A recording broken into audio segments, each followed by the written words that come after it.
What's up, everybody? Welcome back to the channel. This is Dalton at Coyote Classics, and today I'm very excited to show you this very rare 1972 Camaro SS 396. Holy shit, dude, this thing stays so tight too. Just when you thought I couldn't get it out of control. I don't know if I've been in a car with this much horsepower that handles so nice. Holy smoke! This is something special right here, guys.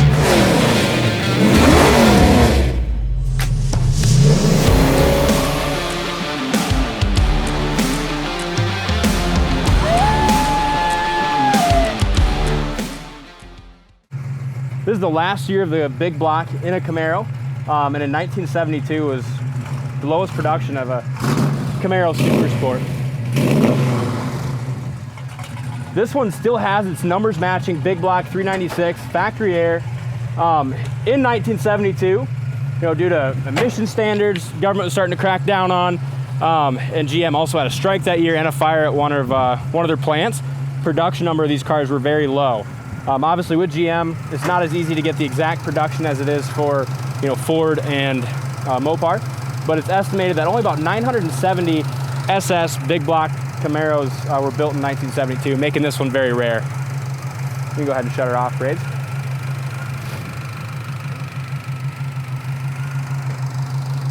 Nice idle, and as I mentioned, this is the numbers matching big block engine, factory AC, power steering, power brakes. They did go ahead and put some fuel injection on this car, which I can say the times we've had it here, it's made it really nice to start it, turn the key, fire it up, don't have to worry about pumping it. Idle's very nice, probably idle about 700 RPM, and we'll look at all that when we get in the car. Beautiful paint, a lot of metallic. Paint on the bottom side of the hood is just as nice as the paint on the rest of the car. Gorgeous engine bay. And there you can kind of see all that metallic that's in that orange. Still has its factory cowl tag, and on our website you can see pictures of that, and then Shay will have that decoded as well. Super Sport front grille, front bumper's been re-chromed, grille's in nice shape, headlights look great, does have the front chin spoiler, and unlike a lot of them, this one's in good shape, not cracked that I can see. Hood lines up really well. It's got the SS stripes, cowl hood, great hood gaps. Front glass looks good. Top of the dash looks great as well. And so does the roof. Like I said, this is a show quality car. As we go around back, there's a few small rock chips behind the rear tire. And with the big block under the hood, I can only imagine why those are there. But I would definitely say show quality car. Gorgeous paint. Really nice underneath. It's got the rally wheels. Those have been repainted, or they're brand new. Those look great. Cooper Cobra raised white letter tires. Hood, fender, door line up great. Corner of the door down here lines up well. Back in this rear sail panel area, that looks awesome. A lot of times on these cars you'll see, cracks right here, or kind of some bubbling on that factory lead line. This one doesn't have any of that. Corner of the door fits really well. Beautiful color. The door jamb paint is just as nice, just as shiny as the outside of the paint. Almost looks like it's been buffed like the outside too. Great shine, looks fantastic. Door panels are in really nice shape. It's got the wood grain on the door panels. And if you look at the rocker, corner of the door is rust free, but the rocker is as well. Inside corner of the door is awesome. You can tell this car was taken apart and painted. Wasn't, no Earl Shrive half-ass restoration. When they did this thing, they did a great job. Factory correct style seats. Those look great. No issues or wear there. Seat backs look great. And the back seats look just as nice as the front. Headliner's really nice and tight. Dome light works. Dash looks great. SS steering wheel. And we'll check all that stuff out when we get to the other side. Here's what I was talking about. Behind the rear tire, just a couple small rock chips, but that's really kind of all I've seen on this car. Here's a picture up and down the side, very straight. Tires have good tread left on them. And the spoiler lines up really well. So hard to get those spoilers to line up. This one lines up great. I think my favorite part about these early second-gen Camaros is the tail lights, rear valance. And on this car, those have been restored. Paint there looks awesome. Bumpers look brand new. Trunk lid lines up great.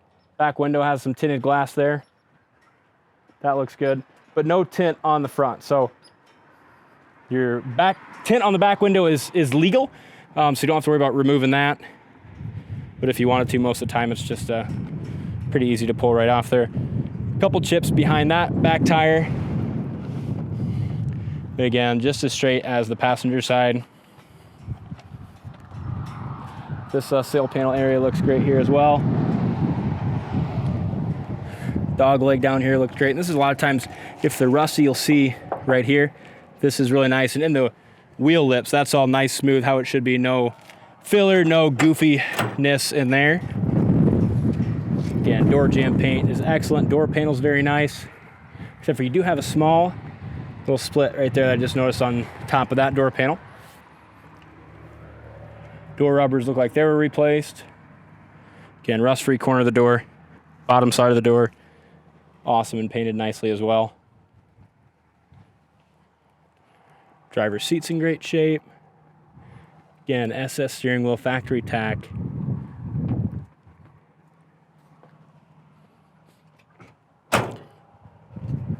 There's your VIN number there, top of the dash, and that matches the title. Door fits awesome, SS 396 emblems, and front fender looks great. Now let's do the most fun part, which is drive it. Right behind the wheel of the 72 Camaro, I had to bring Chad in for this test drive because he's, show you guys what it can do. I hope it performs, Big D. I haven't drove this one. A couple things I want to point out is the park indicator still works. 9 times out of 10 on these 71, 72 Chevelles and Camaros, they just don't work. It's one of the things that goes underneath this steering column here. Brakes feel good. Factory tack works. And in neutral, it is idling about 800 RPM, so it has a great idle. Yeah, it was really nice idle with that fuel injection. Wipers work great. They've got new blades on it. Dome light, I just checked, worked as well. It's got a nice stereo system. Yeah. You like your phone to it and all that. Gas gauge works. Temp gauge, I'm not quite sure yet. Horn does work. It just needs a new horn. It's got the relay and everything. Yep, you can hear the relay going. Heater works. Yep. This is air seat factory air, yeah. Factory air is all hooked up on it as well. Everything moves correctly and the air will be charged and work. What else we got? D-remote mirror. Beautiful interior. It's a nice car. That paint color and quality is gorgeous. It's a really nice car. And super rare. It is. Shift's really good. We got to get her warmed up just here a little bit. Really nice shift, first, second, and third. As far as our brakes go, no pull left or right. We have power disc on this one. That's right. Tack works. Gas gauge works. I'm just going to go and warm this big block up a little bit here, and we'll cruise it down and turn around and get on it. Yeah, this is a cocky looking car. I've always wanted to have a 72 SS in our inventory just because they're so rare.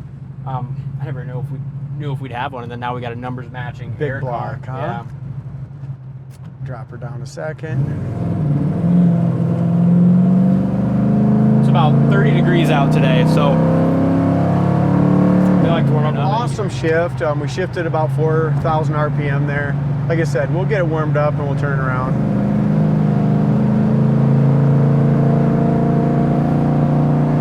Another nice thing with this fuel injection, a lot of them are, self-learning systems.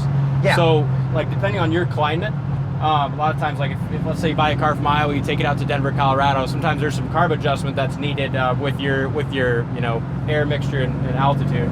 So these fuel injection systems, a lot of time are self-learning, where put some miles on it out in your climate, and it's gonna adjust that carburetor and that's best. mainly what needs to happen. About every one of these that we've had, most of these cars have under 1,000 miles on the build, so they're still in that learning stage, you know. And right now, too, a lot of the miles on this car are in summertime. Then you switch them over to wintertime, you have to put some miles on them.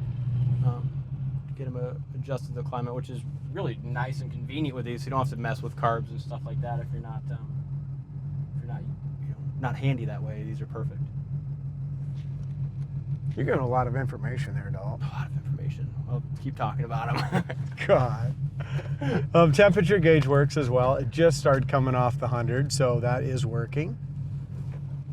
The only thing you don't have is a factory oil pressure gauge. That is a light on this. Turn signal indicators work in the dash.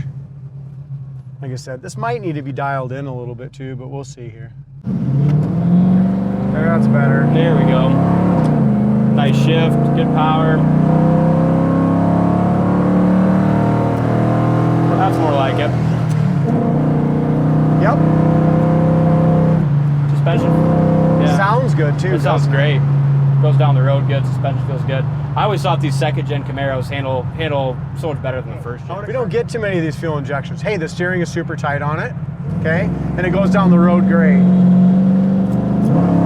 There we go. We don't want to end up in the back of that F-150, do we? No. Speedometer works perfect. TAC works excellent. Temperature gauge is really coming up. So the only thing that's not working right now is the factory clock, and it needs a horn. Yep. Check it out on the site, coyoteclassics.com, or give us a call at 641-816-3145. Thanks for watching, and we'll see you next time.